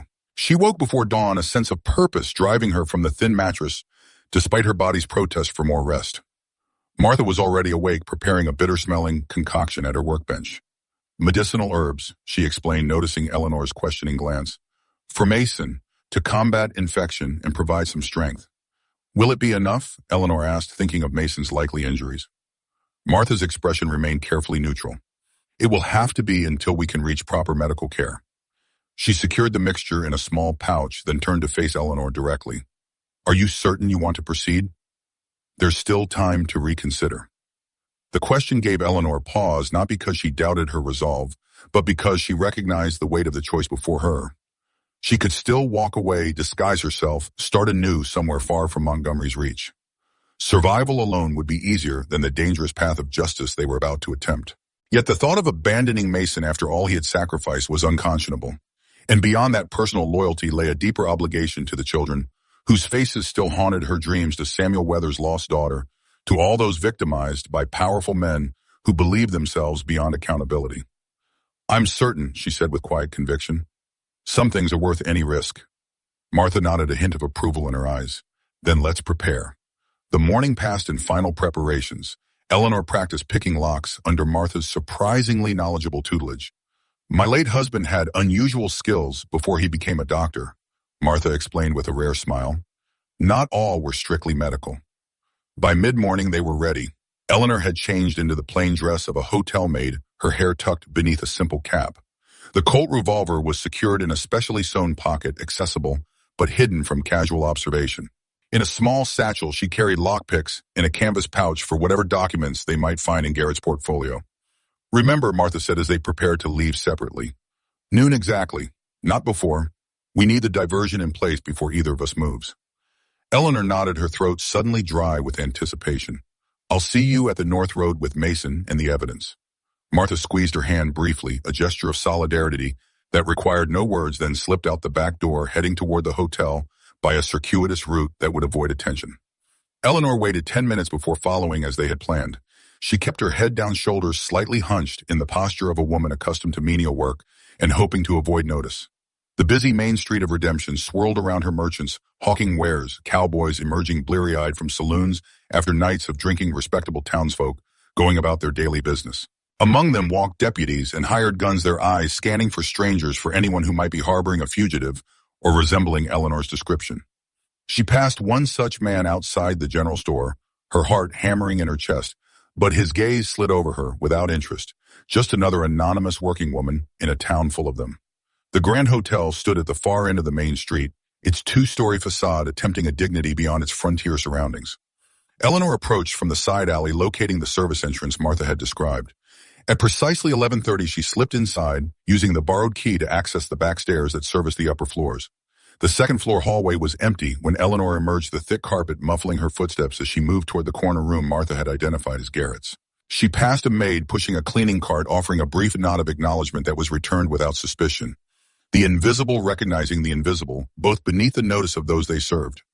Garrett's room was at the end of the hallway, its heavy oak door distinguished by brass fittings that spoke of the hotel's aspirations to grandeur. Eleanor paused, listening intently for any sound from within. Hearing nothing, she glanced at the small watch pinned inside her dress, 11:45. 15 minutes until the diversion. Too soon to act, too risky to remain in the hallway. She retreated to a small alcove near the service stairs, positioned to observe Garrett's door, while remaining partially concealed. Time crawled by with excruciating slowness, each minute stretching like an hour, as Eleanor's nerves tightened with anticipation. She found herself wondering about Mason. Was he conscious? How severely had they hurt him? Would he be able to travel once freed? A door opening down the hallway snapped her from these thoughts. Eleanor pressed deeper into the alcove as Garrett himself emerged from his room portfolio, tucked securely under his arm. Her heart sank at the sight. If he was taking the portfolio with him, their entire plan was compromised. To her immense relief, Garrett walked only as far as the staircase leading to the lobby, where he was met by a uniformed deputy. They exchanged brief words too low for Eleanor to hear. Then Garrett handed the deputy a folded paper from his jacket. Not the portfolio, which he kept firmly in his possession. Ensure this reaches the judge immediately, Garrett instructed, his voice now carrying clearly in the quiet hallway. I'll join him after I've reviewed the latest reports. The deputy nodded and departed, Garrett watching his descent before returning to his room. The door closed with a decisive click, followed by the sound of a key turning in the lock. Eleanor exhaled slowly, allowing herself a moment of cautious optimism. Garrett was in his room, the portfolio with him. The plan could proceed. At precisely noon, a tremendous crash echoed from the main street, followed by shouts and the sound of galloping horses. Eleanor couldn't see what Samuel Weathers had orchestrated, but the commotion was substantial, exactly the diversion they needed. Within moments, doors along the hallway opened as curious hotel guests emerged to investigate the disturbance. Garrett's door remained closed. Eleanor waited, counting seconds in her head as the hallway emptied of guests rushing to windows overlooking the main street. When she was certain no one remained to observe her, she moved swiftly to Garrett's door, retrieving the lockpicks from her satchel. The lock was better quality than most in Redemption, but Martha's lessons proved effective. After 10 seconds of manipulation, Eleanor felt the tumblers align and the mechanism give way. She eased the door open just enough to slip inside, then closed it silently behind her. Garrett stood with his back to her, looking out the window at whatever commotion Samuel Weathers had created below. The portfolio lay on a desk near the bed, momentarily forgotten, as Garrett's attention focused on the street. Eleanor moved with deliberate silence, easing the Colt from its hidden pocket. Her hand trembled slightly. She had practiced shooting with Mason, but never pointed a gun at a living person with intent. The weight of the moment, the irrevocable nature of what might follow, pressed upon her with physical force. A floorboard creaked beneath her foot. Garrett spun around, his hand already moving toward the pistol at his hip. He froze at the sight of Eleanor, recognition and shock registering in his cold eyes. Miss Winter, he said after a moment, his composure returning with a remarkable speed. What an unexpected pleasure. Don't move, Eleanor warned, the Colt aimed steadily at his chest despite the tremor she fought to control. Keep your hands where I can see them. A thin smile curved Garrett's lips as he slowly raised his hands to shoulder height. You surprise me. I wouldn't have thought the refined governess capable of such directness. His gaze flicked to the portfolio on the desk, understanding dawning. Ah, you seek evidence against your betters. How ambitious. Those children aren't merchandise, Eleanor said, edging toward the desk while maintaining her aim. What you and Calhoun are doing is monstrous. Business? Garrett corrected mildly, as if discussing crop prices rather than human trafficking. Supply meeting demand, nothing more. Some of those children will have better lives than they could have dreamed in their original circumstances. Eleanor felt revulsion rise in her throat. As slaves, as objects to be used and discarded. Garrett shrugged, the gesture incongruously elegant despite his raised hands. The world is cruel, Miss Winter. Surely you have discovered that by now. His eyes narrowed slightly. Where is your protector? The famous bounty hunter seems to have abandoned you to your own devices. Mason Sullivan is none of your concern, Eleanor replied, reaching the desk and grasping the portfolio with her free hand. She tucked it into her satchel, never lowering the Colt or taking her eyes from Garrett. On the contrary, Garrett replied, his tone conversational, despite the gun pointed at him. Mr. Sullivan, or Sinclair as he was once known, has become a significant investment of time and resources, one that has yet to yield the expected return. A cold smile. Though it seems that problem has resolved itself as you've delivered yourself to us quite conveniently. Eleanor backed toward the door, satchel secure, gun still trained on Garrett. I'm leaving now. Don't try to stop me. Or what? Garrett challenged softly. Will you shoot me, Miss Winter? Take a human life? I think not. You lack the necessary hardness. His smile widened. A quality your Mr. Sullivan possesses in abundance, I must say. His resilience under questioning has been quite remarkable. The implication, the confirmation of Mason's suffering, sent a surge of rage through Eleanor that momentarily displaced her fear. Her finger tightened on the trigger, the temptation to end Garrett's life suddenly viscerally real. Garrett saw the shift in her eyes and tensed, his confident expression faltering for the first time. In that moment of mutual recognition, her capacity for violence, his awareness of genuine danger, the power between them, rebalanced. You're right, Eleanor said, her voice steadier than she had expected. I don't want to kill you. But for those children, for Mason, I would. She gestured with the gun toward a chair. Sit, hands on the armrests. To her surprise, Garrett complied, lowering himself into the indicated chair with deliberate slowness. Eleanor backed toward the wardrobe, keeping the gun trained on him, as she opened it one-handed and found what she sought, several of Garrett's expensive neckties. Put your hands behind the chair, she instructed. Again, Garrett obeyed, though his eyes never left hers, calculating and cold. Eleanor approached cautiously, maintaining distance, while securing his wrist to the chair with practiced knots, another skill Mason had taught her during their brief time together. This changes nothing, Garrett said, as she tightened the bonds. The judge controls every aspect of law in this territory. You'll never make it to Santa Fe with those documents. Eleanor secured a final knot, then gagged him with another necktie to prevent him raising an alarm. We'll see about that, she replied, backing toward the door. For now, perhaps reflect on the irony of being bound and helpless as those children were. She slipped into the hallway, locking the door behind her with trembling hands that betrayed the adrenaline coursing through her system. The diversion on the main street continued. She could hear shouting and the general commotion of a crowd gathered to witness some spectacle. With luck, it would keep attention diverted long enough for Martha to free Mason and for both of them to make their escape. Eleanor moved swiftly back to the service stairs, descending to the ground floor and exiting through the same door she had entered. The alley behind the hotel was deserted, everyone apparently drawn to whatever excitement Samuel Weathers had engineered on the main street. Following the plan, she circled behind adjacent buildings toward the storage room where Mason was being held. She arrived to find the door ajar, a promising sign that Martha had already been there. Slipping inside, Eleanor had to stifle a gasp at what she found. Mason sat slumped against the wall, Martha kneeling beside him, applying some sort of poultice to a wound in his side. Even in the dim light, Eleanor could see his face was badly beaten, one eye swollen shut, dried blood crusted at the corner of his mouth. Eleanor! He rasped, his uninjured eye focusing on her with the difficulty. I'm here, she confirmed, rushing to his side. I got the portfolio. We need to go now. Martha nodded, her normally composed features tight with concern. He can walk, but not quickly, and not far. She secured a bandage around Mason's torso with efficient movements. Samuel should be waiting with the wagon by now. Together, they helped Mason to his feet, supporting his weight between them as they moved toward the door. Eleanor was shocked at how heavily he leaned on her, how labored his breathing had become. The strong, capable man who had rescued her seemed diminished, vulnerable, in a way she had never imagined possible. Sorry, he mumbled as they paused at the door for Martha to check that the way was clear. Shouldn't slow you down. Don't, Eleanor said firmly. We're in this together. All the way. A ghost of his familiar half-smile touched Mason's battered face. Stubborn woman. The path is clear, Martha announced, interrupting their exchange.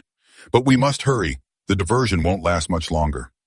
They emerged into the alley, moving as quickly as Mason's condition allowed toward the edge of town where Samuel Weathers waited with transportation. The going was painfully slow, each step clearly agonizing for Mason despite his stoic attempts to suppress any sound of pain. They had covered perhaps half the distance when a shout rang out behind them, there by the smithy. Eleanor looked back to see two deputies pointing in their direction, already drawing their weapons. The diversion had ended too soon, or perhaps Garrett had managed to free himself and raise the alarm. Go, Mason urged, attempting to straighten. Take the evidence. I'll hold them off. Not a chance, Eleanor replied, tightening her grip around his waist. Martha, can you help him? I'll delay them.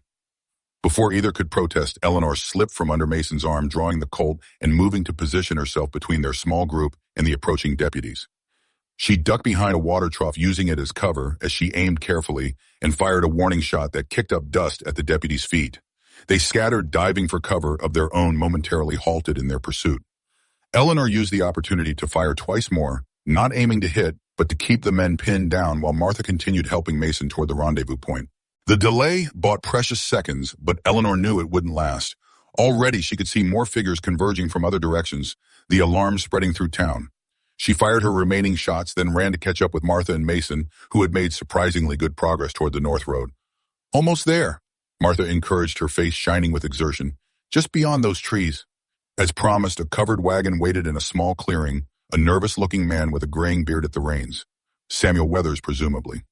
He jumped down as they approached, rushing to help support Mason's other side. Christ almighty, he muttered at the sight of Mason's condition. What did they do to him? Questions later, Martha replied tersely. We need to move. Now. With Samuel's help, they managed to get Mason into the wagon bed where a makeshift pallet had been prepared. Eleanor climbed in beside him while Martha spoke briefly to Samuel, likely providing directions or final instructions. Moments later, both joined them in the wagon, Samuel taking up the reins while Martha attended to Mason's most pressing injuries. Yeah! Samuel called to the team of horses, and the wagon lurched forward, following a narrow trail that led away from Redemption and into the dense forest beyond. The jolting motion drew a barely suppressed groan from Mason, whose tenuous hold on consciousness seemed to be slipping. Eleanor cradled his head in her lap, using a dampened cloth Martha provided to wipe the blood and grime from his face. Stay with us, she urged softly. We made it, Mason. We got out. His uninjured eye flickered open, focusing on her face with evident effort. The portfolio's safe, she assured him, patting the satchel still secured across her body. We have what we need to expose them. A ghost of satisfaction crossed his features before pain overtook it. Good, he managed. Worth it, then. Eleanor felt tears threatening at the simple statement, this man who had suffered torture to protect her now counting that suffering. Worth it, because their mission might succeed. She blinked the moisture away, knowing Mason would not want her pity. Rest, she instructed gently. We have a long journey ahead. As Mason drifted into unconsciousness, Eleanor turned to Martha. How bad is it truly? The older woman's expression was grave as she continued tending to Mason's wounds. Bad enough. The bullet wound is my greatest concern. There's infection setting in. I've applied herbs that may help, but... She left the sentence unfinished, the implication clear. Will he survive to Santa Fe? Eleanor pressed, needing the truth, however harsh. Martha met her gaze directly. I don't know. He's strong, remarkably so, but even strength has its limits. From the driver's seat, Samuel spoke up. Santa Fe's a 4-day journey at best, assuming we're not pursued. And we will be once they discover Garrett. Then we need somewhere closer, Eleanor decided. Somewhere with a proper doctor outside Montgomery's influence. Samuel and Martha exchanged a look that contained some unspoken communication. Silver Creek, Samuel suggested. 2 days east, small mining town with a decent sawbones. Montgomery has less sway, they're different county. 2 days, Eleanor repeated, looking down at Mason's pale face. Can he last that long? With proper care, perhaps, Martha replied. But we'll need to stop periodically to tend his wounds, change bandages.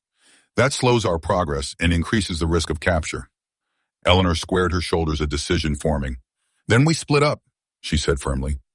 You and Samuel take Mason to Silver Creek, get him the medical attention he needs. I'll continue to Santa Fe with the portfolio draw pursuit away from you. Absolutely not, Martha objected immediately. Alone. It's too dangerous. I won't be alone, Eleanor countered, a plan crystallizing as she spoke. Pastor Tompkins. Mason said he was trustworthy, that he knew his past. He could accompany me to the territorial governor while you save Mason's life. Samuel shook his head doubtfully. The pastor's a good man, but he's past 60. Not much protection against Montgomery's guns. I don't need protection, Eleanor insisted, hand moving to the empty Colt at her side. I need a witness, someone respected, who can vouch for the authenticity of these documents and my testimony. The pastor provides that legitimacy. Martha studied her with narrowed eyes, clearly weighing the proposal. It's risky, she said finally, but it may be our best chance of both saving Mason and exposing Montgomery. She turned to Samuel. Can you get word to the pastor without returning to Redemption? Samuel nodded slowly. My boy Tommy could. He knows trails even Montgomery's men wouldn't find. He glanced back at Eleanor. But it means leaving you alone for hours while we arrange it. I can manage, Eleanor assured him with more confidence than she truly felt. Mason taught me well. The decision made, they continued north for several miles before finding a secluded clearing suitable for a temporary camp. While Martha tended to Mason's wounds more thoroughly, Samuel departed to find his son and send the message to Pastor Tompkins. Eleanor kept watch, the Colt reloaded with ammunition. Samuel had provided her senses hyper-alert to any sound that might indicate pursuit. As afternoon faded toward evening, Mason's condition worsened. Fever set in, causing him to alternate between shivering violently and sweating profusely. He muttered in his delirium, sometimes calling out for Mary, other times issuing commands to unseen companions, fragments of battles long past perhaps, or bounties pursued across forgotten landscapes. Eleanor sat beside him, wiping his brow with cool cloths, forcing sips of water between his parched lips, whenever consciousness briefly returned. Martha worked tirelessly, applying poultices, checking bandages, administering herbal concoctions, when Mason could be roused enough to swallow. He's fighting, Martha observed during a rare moment of respite. Most men would have succumbed already to such injuries. He's too stubborn to die, Eleanor replied, trying to convince herself as much as Martha. Too many sins left to atone for, he'd say. Martha regarded her curiously. You've grown quite attached to him in a short time. Eleanor didn't look up from her task of bathing Mason's fevered face. He saved my life, risked everything for a stranger. She hesitated, then added softly, and somewhere along the way he became more than just my rescuer. I see, Martha said simply, her tone suggesting she indeed saw more than Eleanor had explicitly stated. Further conversation was prevented by Samuel's return, accompanied by a boy of perhaps 12, Tommy, presumably. The youth regarded Eleanor with undisguised curiosity, but maintained a respectful distance as his father conferred with Martha. Message sent, Samuel confirmed. Pastor will meet Eleanor at Dawn Creek crossing tomorrow at noon. He glanced at the darkening sky. We should move soon, under cover of darkness. Separate before dawn. Eleanor nodded, accepting the plan, even as anxiety knotted in her stomach at the thought of leaving Mason while he remained so vulnerable. She helped Martha prepare him for transport, securing bandages and ensuring he was as comfortable as possible in the wagon bed. Just before they were to depart, Mason's eyes opened, clarity briefly replacing the fever's haze. He focused on Eleanor with evident effort. You're leaving, he stated rather than asked, his voice barely audible. To complete our mission, she confirmed, taking his hand gently. Martha and Samuel will get you to a doctor. I'll take the evidence to the territorial governor. Mason's fingers tightened weakly around hers. Dangerous, he managed. I learned from the best, Eleanor replied with a confidence she hoped masked her fear. I'll be careful. A ghost of his familiar half-smile touched his battered face. Proud of you, he whispered. Mary would be too. The simple statement, delivered with such evident sincerity, threatened to unravel Eleanor's composure. That Mason would compare her to the woman he had loved so deeply, whose memory had guided his actions for 15 years, felt like both blessing and burden, a standard to uphold, a legacy to honor. I won't fail, she promised, squeezing his hand gently. Rest now. Get well. I'll see you when this is finished. As Mason drifted back into unconsciousness, Eleanor reluctantly released his hand and stepped away from the wagon. Martha approached, offering a small leather pouch. Medicines, she explained, for pain, for fever, for strength. Instructions are inside. Her expression softened slightly. Take care of yourself, Eleanor Winter. You've become someone worth preserving. The unexpected kindness threatened to break Eleanor's carefully maintained composure. She accepted the pouch with a nod, not trusting herself to speak. Samuel provided her with a sturdy bay mare, provisions for several days, and a detailed map to Dawn Creek Crossing, where Pastor Tompkins would meet her. With final arrangements complete, they parted ways, the wagon heading east toward Silver Creek and medical care for Mason Eleanor, riding south toward her rendezvous with the pastor and ultimately Santa Fe. The night closed around her as she rode, stars emerging in a vast canopy overhead. Eleanor felt the weight of solitude pressing in, more acute after days of constant companionship in their flight. Yet beneath the loneliness lay a steely determination that surprised her with its intensity. She had changed since that fateful day when Mason found her beneath the juniper tree, transformed from victim to advocate, from passive observer to active participant in her own destiny. The children's faces rose in her memory, the lost souls in Calhoun's cellar, Samuel Weathers' missing daughter, all those unnamed innocents trafficked like cattle across state lines. For them, she would complete this journey. For Mason, who had sacrificed so much to protect her. And for herself, the woman she was becoming, forged in adversity's fire. Dawn Creek Crossing proved to be a shallow ford where a small stream intersected the trail to Santa Fe. Eleanor arrived early, positioning herself on a small rise that afforded visibility in all directions while providing cover among scattered boulders. The caution Mason had instilled served her well. She spotted the dust of approaching riders long before they reached the crossing. Two men on horseback. One she recognized from Martha's description as Pastor Tompkins, white-bearded, straight-backed despite his years. The other was younger, dressed in the simple garb of a frontier farmer. Both appeared unarmed, though Eleanor maintained her vigilance as they approached the crossing. Only when they had reached the stream, and she was certain no other riders followed, did Eleanor emerge from her hiding place, leading her horse down the slope toward them. Pastor Tompkins looked up at her approach, his weathered face registering recognition despite never having met her. "Miss Winter," he greeted, his voice deep and resonant. "I'm Pastor James Tompkins. Martha Chen sent word you needed escort to Santa Fe on a matter of grave importance." "Yes," Eleanor confirmed, studying him carefully. "Though I was told to expect you alone." The pastor gestured to his companion. "This is Michael Chen, Martha's nephew. She insisted he accompany us as additional protection." His expression turned grave. "I understand Mason Sullivan has been gravely injured. Is he alive? When I left him," Eleanor replied, her throat tightening at the memory of Mason's condition. "Martha and Samuel Weathers are taking him to Silver Creek for medical attention." Pastor Tompkins nodded, relief evident in his features. "Mason is a good man despite his past. Or perhaps because of it, he understands the true nature of evil better than most." He straightened in his saddle. "Now I believe you have evidence concerning Judge Montgomery and his associates." Eleanor patted the satchel secured across her body. Documents linking Montgomery to a child trafficking operation run by a Chicago banker named Calhoun. Names, dates, financial records enough to prove conspiracy across state lines. "A federal matter, then," the pastor observed, "beyond Montgomery's influence to suppress if we can reach the proper authorities." He glanced at the son's position. "We should move. The governor maintains a summer residence outside Santa Fe, 3 days' ride from here.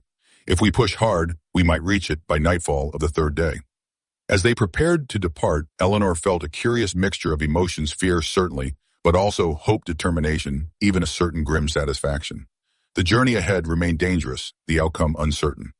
Montgomery's influence was considerable, his resources substantial. He would not surrender his power without desperate resistance. Yet for the first time since discovering those children in Calhoun's cellar, Eleanor felt the balance shifting. No longer was she simply fleeing, reacting to danger. Now she moved purposefully toward justice, carrying the means to expose corruption that had festered too long in darkness. As they rode south toward Santa Fe, Eleanor found herself thinking of Mason, his strength, his sacrifice, his journey from bounty hunter to protector. She hoped he was receiving the care he needed, that his remarkable resilience would sustain him until they met again. For in the brief, intense period of their acquaintance, Mason Sullivan had become more than rescuer or mentor. He had become the North Star by which he now navigated a flawed but fundamentally decent man, seeking redemption through action rather than contemplation. Whatever awaited them in Santa Fe or beyond, Eleanor was determined to honor that example, to transform her own suffering into purpose, her knowledge into justice. The territorial governor would hear their evidence. Montgomery and Calhoun would face accountability for their crimes. The children would be freed. These weren't merely hopes now, but promises Eleanor made to herself as the miles passed beneath their horses' hooves. Promises she intended to keep, whatever the cost.